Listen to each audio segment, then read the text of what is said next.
አይኖቻችሁን ጨፈን አድርጉና አስቡት። ጠዋት ከእንቅልፋችሁ ነቅታችሁ ወደ ሥራ እየሄዳችሁ ነው። ቡና ለመግዛት ካፌ ትገባላችሁ። ዋሌት ወይንም ቦርሳ አታወጡም። ስልክ አትነኩም።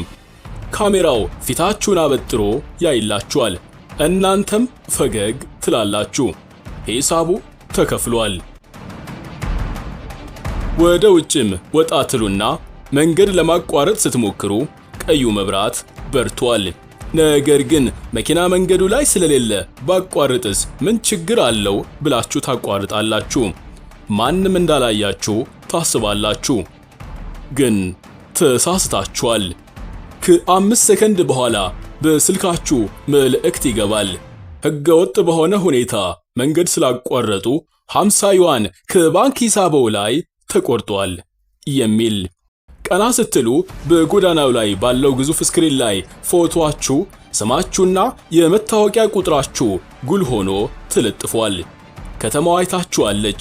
ከተማዋ ፈርዳባችኋለች። ከተማዋ ቀጥታችኋለች። ይህ ከሆሊውድ ፊልም ላይ የተቀነጨበ የሳይንስ ልቦለድ አይደለም። ይህ በ2026 የሰው ልጅ የደረሰበት እውነተኛው ዓለም ነው። እንኳን ወደ ሼንዘን ከተማ በደህና መጣችሁ። እኔ አምሌ ነኝ። ዛሬ የምንከፍተው የአምሌ ኤክስ ፋይል ማህደር የሰው ልጅ በእጁ የፈጠረው ቴክኖሎጂ እንዴት ምርጥ አገልጋዩ በተመሳሳይ ጊዜም ደግሞ የማያባራ ተቆጣጣሪው እንደሆነ የሚመረምር ነው።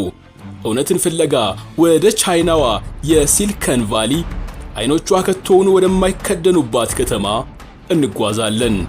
ከ40 ዓመት በፊት ምስኪን የአሳ አጥማጆች መንደር የነበረችው ሼንዘን ዛሬ የነ ህዋዌና የነ ቴንሰንት መፍለቂያ የ20 ሚሊዮን ህዝብ የቴክኖሎጂ ልብ ናት። ግን የሼንዘን እውነተኛ ሚስጥር ህንፃዎቹ አይደሉም። ከተማዋ አእምሮ አላት፣ ታስባለች። ይህ ኮምፒውተር ውስጥ ያለ የከተማዋ ትክክለኛ መንትያ ነው። ይህ ማዕከላዊ አእምሮ እያንዳንዱን እንቅስቃሴ በቅጽበት ይቆጣጠራል። መብራቶችን በማዘዝ ትራፊክን ያረግባል። ቆሻሻ ሲሞላ ያውቃል። ኤሌክትሪክ አሰልቶ ከተረፈበት ወደ ጎደለበት ያከፋፍላል። ሼንዘን ዝም ብላ ከተማ አይደለችም። ልቧ ይመታል። ሕይወት አላት። ይህ ምቾት ታዲያ የሰው ልጅ የዘመናት ህልም ነበር። ታክሲ ስትጠሩ የሚመጣላችሁ መኪና ግን ሾፌር የለውም። እንደኛ ሀገር መገናኛ ሜክሲኮ የሚል ሾፌር አይደለም። ዝም ብላችሁ ገብታችሁ ትቀመጣላችሁ። ይህ በአርቲፊሻል ኢንተለጀንስ የሚዘወረው ታክሲ በሰላም ቤታችሁ ያደርሳችኋል። ራት መብላት ብትፈልጉ ሬስቶራንት አትሄዱም። ከደቂቃዎች በኋላ ድሮን በሰማይ ላይ እያንከበከበ በረንዳችሁ ላይ ትኩስ ምግባችሁን ቁጭ ያደርግላችኋል። ይህን ስናይ ሁላችንም እንዲህ ያለች ከተማ ውስጥ መኖር መታደል ነው እንላለን። ገነት ናት አይደል? ግን ሁሌም የማነሳው አንድ ጥያቄ አለ። የዚህች ገነት መግቢያ ትኬት ዋጋው ስንት ነው? እውነታውን አንሸሽም። እውነትን በፍጹም አንለቅም። ሼንዘን ምቹ ናት። ነገር ግን የዚህች ከተማ ምቾት የሚገነባው በአንድ ትልቅ መስዋዕትነት ላይ ነው። እሱም ግላዊነት ነው። በዚህች ከተማ ውስጥ ማንም አያየኝም የሚባል ነገር ፈጽሞ አይሰራም። በየ5 ሜትሩ በየማዕዘኑ የተተከሉ በሚሊዮን የሚቆጠሩ ካሜራዎች አሉ። እነዚህ ተራ ቪዲዮ ቀራጭ ካሜራዎች አይደሉም። የእናንተን ፊት አይተው ማንነታችሁን በቀላሉ የሚለዩበት ፋሻል ሪኮግኒሽን አቅም አላቸው። የኤአይ የማይደክሙ የማያንቀላፉ አይኖች ናቸው። ወደ መግቢያችን ታሪክ እንመለስ። በሼንዘን ጎዳናዎች ላይ መንገድን ባልተፈቀደ ቦታ ማቋረጥ ወንጀል ነው። ግን ፖሊስ አታስቡት፣ አያባርራችሁም። የቁጥጥር ስርዓቱ ከፖሊስ እጅግ ይፈጥናል። ጥፋቱን እንደፈጸምክ ካሜራው ፊትህን ለይቶ ከመንግስት ዳታቤዝ ጋር አመሳክሮ ማነህ፣ የት ነው የምትኖረው፣ የባንክ ሂሳብህ ስንት ነው የሚለውን በሰከንድ ክፍልፋይ ውስጥ አውቆ ይጨርሰዋል። ከዚያ በኋላ ማፈሪያ ትሆናላችሁ። ፊታችሁና ሙሉ ስማችሁ በአደባባይ ላይ ባሉ ግዙፍ ስክሪኖች ላይ ይለጠፋል። ቅጣቱም ወዲያውኑ ከዊቻት ዲጂታል የኪስ ቦርሳችሁ ላይ ይመነተፋል። ይህ ስርዓት ወንጀልን በሚያስደንቅ ሁኔታ ቀንሶታል።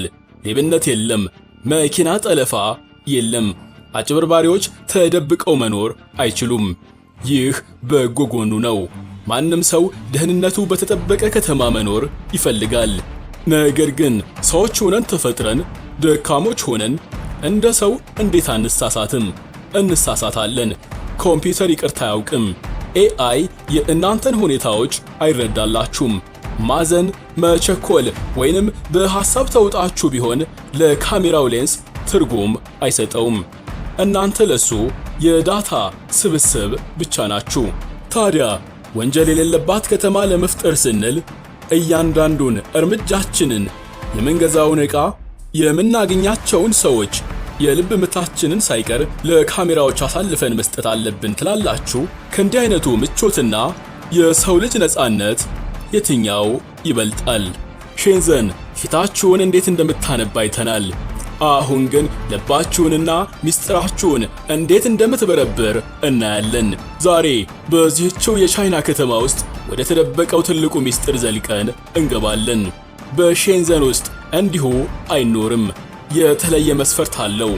በዚህች ከተማ ለመኖር ውሃ፣ አየርና ዊቻት ያስፈልጋቸዋል። ዊቻት ዝም ብሎ እንደ ዋትስአፕ ተራ የመልእክት መለዋወጫ መተግበሪያ አይደለም። ዊቻት የህይወት ኦክሲጅን ነው። እስኪ አስቡት፣ ጠዋት ቁርስ የምትገዙት በዊቻት ነው። የቤት ኪራይ የምትከፍሉት በዊቻት ነው። ከጓደኛችሁ ጋር የምታወሩት፣ ታክሲ የምትጠሩት፣ ለሥራ የምታመለክቱት ሁሉንም በአንድ አፕሊኬሽን ነው። ኪሳችሁ ውስጥ ምንም አይነት የካሽ ገንዘብ አያስፈልግም። ዋው እንዴት ያለ ምቾት ነው ትሉ ይሆናል። ግን ደግሞ እውነታውን እንየው። ሕይወታችሁ ሙሉ በሙሉ በአንድ አፕሊኬሽን ውስጥ ከተጠቃለለ ያንን አፕሊኬሽን የሚቆጣጠረው አካል ደግሞ እናንተን በቀላሉ ሙሉ በሙሉ ይቆጣጠራችኋል ማለት ነው። መንግስት ዊቻትን አክሰስ የማድረግ ሙሉ መብት አለው። ምን እንደበላችሁ፣ ከማን ጋር እንዳወራችሁ፣ የት እንደዋላችሁ፣ የሕይወታችሁ የዲጂታል አሻራ በሙሉ በመንግስት ሰራተኞች ውስጥ በግልጽ ተቀምጧል። በሼንዘን ሚስጥር የሚለው ቃል መዝገበ ቃላት ላይ ብቻ ቀርቷል። ይህ ሁሉ መረጃ የሚሰበሰበው ዝም ብሎ ማህደር ለመሙላት አይደለም። እያንዳንዱ ዳታ ወደ አንድ አስፈሪ ማሽን ይገባል። ይህ ማሽን ሶሻል ክሬዲት ሲስተም ይባላል፣ ወይንም የማህበራዊ ነጥብ ስርዓት። Companies are experimenting with the algorithms to help the government create the new national social credit system. The new national social credit system. በዚህ ስርዓት ውስጥ የሰው ልጅ ዋጋ በነጥብ ይተመናል። ህይወት ልክ እንደ ቪዲዮ ጌም ሆናለች። ልዩነቱ ጌም ኦቨር ሲልህ ሪስታርት ማድረግ አትችልም። አርቲፊሻል ኢንተለጀንሱ የዕለት ተዕለት ውሳኔህን ይመረምረዋል። ሱቅ ገብተህ ብዙ አልኮል ከገዛህ ወይም የቪዲዮ ጌም በመጫወት ብዙ ሰዓታትን ካሳለፍክ አርቲፊሻል ኢንተለጀንሱ ይህ ሰው ኃላፊነት የማይሰማው ዜጋ ነው ብሎ ይመዘግብና ነጥብህን ይቀንሳል። በአንጻሩ ለልጅ ዳይፐር ከገዛህ፣ ደም ከለገስክ ወይም በመንግስት ሚዲያ የተነገረውን ዜና ሼር ካደረክ ነጥብህ ይጨምራል።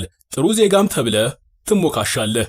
ታዲያ ጥሩነትን ማበረታታት መጥፎ ነው ወይ ትሉኝ ይሆናል። በፍጹም።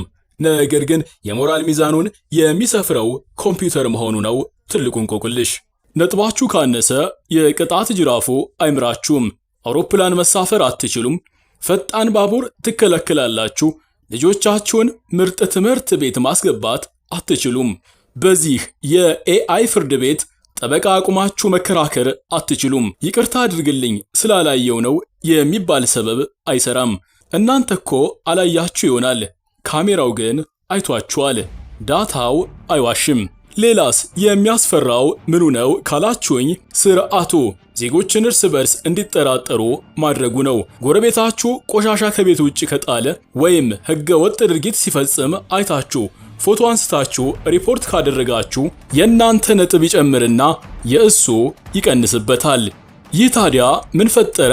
መተማመን የሌለበት ማህበረሰብ፣ ጥርጣሬ የነገሰበት መንደር። ሁሉም ሰው የራሱን ነጥብ ለማሳደግ ሲል የሌላውን ስህተት አነፍናፊ ሆኗል። ሼንዘን በዓለም ላይ ካሉ እጅግ ደህንነታቸው የተጠበቀ ወንጀል ዜሮ የሆነባቸው ከተሞች አንዷ ናት። ሴት ልጅ እኩለ ሌሊት እንደ ልቧ መራመድ ትችላለች። ግን ይህ ደህንነት የመጣው ሁሉም ሰው እታያለው በሚል ፍርሃት ውስጥ ስለሚኖር ነው። ይቺ ከተማ የሰው ልጅ የደረሰበት የቴክኖሎጂ ቁንጮ ናት። ግን እውነታውስ? በወርቅ የተሰራች በመብራት ያሸበረቀች ውብ ዲጂታል እስር ቤት አትመስላችሁም? በስነ ልቦና የሳይኮሎጂ ጥናት ውስጥ ፓኖፕቲኮን የሚባል አንድ አስፈሪ የእስር ቤት ሞዴል አለ። ጠባቂው መሃል ላይ ይሆንና ሁሉንም እስረኞች ማየት ይችላል። እስረኞቹ ግን ጠባቂው ወደ እነሱ እያየ መሆኑን ማየት አይችሉም። ስለዚህ ምን ያደርጋሉ? ሁልጊዜ እታያለው ነው ብሎ የሚያስቡት የራሳቸውን ባህሪ ራሳቸው ይቆጣጠሩታል። ሼንዘን የ21ኛው ክፍለ ዘመን ግዙፉ ዲጂታል ፓኖፕቲኮን ናት። በዚህች ከተማ ውስጥ ሰዎች ሕግን የሚያከብሩት ወይም መንገድ በትክክል የሚያቋርጡት ከውስጣዊ የሞራል ልዕልናቸው አንጻር አይደለም። ጥሩ ሰው ለመሆን አስበው ፈሪሃ እግዚአብሔር ኖሯቸውም አይደለም። ኤአዩ ሁልጊዜም እንደሚያያቸው እርግጠኞች ስለሆኑ ነው። ፍርሃት የህዝብ አስተዳደር መሳሪያ ሆኗል። ይህ አልጎሪዝም የህሊናን ቦታ ተክቶታል። ነፃ ፈቃድ የሚባለው የሰው ልጅ ትልቁ ጸጋ በዚህች ከተማ ውስጥ ዋጋ የለውም። ማንም ስለማያየኝ የፈለኩትን አድርጋለሁ የሚለው ስሜት ሙትት ብሏል። ካሜራው አምላክ አይደለም፣ ግን አያንቀላፋም፣ ሁሉን ያያል። ኤአዩ ነቢይ አይደለም፣ ግን የነገር እርምጃችሁን ይተነብያል። ግን ደግሞ ሌላኛው ገጹ በዚህ ፍጹም ቁጥጥር ስር ሼንዘን በዓለም ላይ ካሉ እጅግ ሰላማዊ ከተሞች አንዷ ሆናለች። ሌሊት 9 ሰዓት ላይ አንድ ሴት በነፃነት ያለማንም ከልካይ በከተማዋ መራመድ ትችላለች። ስልካችሁ ቢወርቅ ማንም አያነሳውም፣ ምክንያቱም ያነሳው ሰው በሰከንዶች ውስጥ ማንነቱ እንደሚታወቅ ያውቃል። ይህንን ሰላም ሰናይ ሁላችንም በውስጣችን እንመኘዋለን። ግን ወርቅም ቢሆን ካቴና ከሆነ ያው ካቴና ነው። ይህ ሁሉ ሲሆን ታዲያ ይህ እኮ የቻይና ችግር ነው፣ እኛን አይመለከተንም ብላችሁ ታስቡ ይሆናል። እዚህ ጋር ነው ትልቁ ስህተት። የአምሌ ኤክስ ፋይል ማህደር የሚያሳየው ይህንን አይደለም። ይህ ቴክኖሎጂ ርካሽ ነው፣ ፈጣን ነው እና ደግሞም ከምንም በላይ የትኛውም የዓለም መንግስት በድብቅ የሚመኘው ፍጹማዊ ስልጣን ነው። ዛሬ በለንደን ጎዳናዎች፣ በኒውዮርክ አደባባዮችና በተለያዩ የአፍሪካ ከተሞች የፊት መለያ ካሜራዎች በጸጥታ ጥበቃ ስም እየተተከሉ ነው። ማጥመጃው ምንድነው ካላችሁኝ፣ ደህንነት የሚለው ቃል ነው እላችኋለሁ። ከአሸባሪዎች እንጠብቃችኋለን፣ ሌቦችን እናጠፋለን በሚል ጣፋጭ ቃል ቀስ በቀስ ግላዊነታችንን አሳልፈን እንድንሰጥ እየተደረግን ነው። ዛሬ ድሮን ፒዛ ሲያመጣልን ፊታችንን አሳይተን ሂሳቡን ስንከፍል ምቾቱ አሳውሮናል። ምቾት ነፃነትን እየገዛው ነው። ትልቁ የሰው ልጅ ጠላት ጦር ሰብቆ የመጣ የሌላ ሀገር ግዙፍ ጦር አይደለም። ትልቁ ጠላታችን እኛው ራሳችን የፈጠርነው አሳልፈን የሰጠነው ዳታና ያለምንም ጥያቄ የተቀበልነው ምቾታችን ነው። የሼንዘን ማህደር እዚህ ላይ ይዘጋል። ከተማዋ ዛሬም አይኖቿ አላንቀላፉም።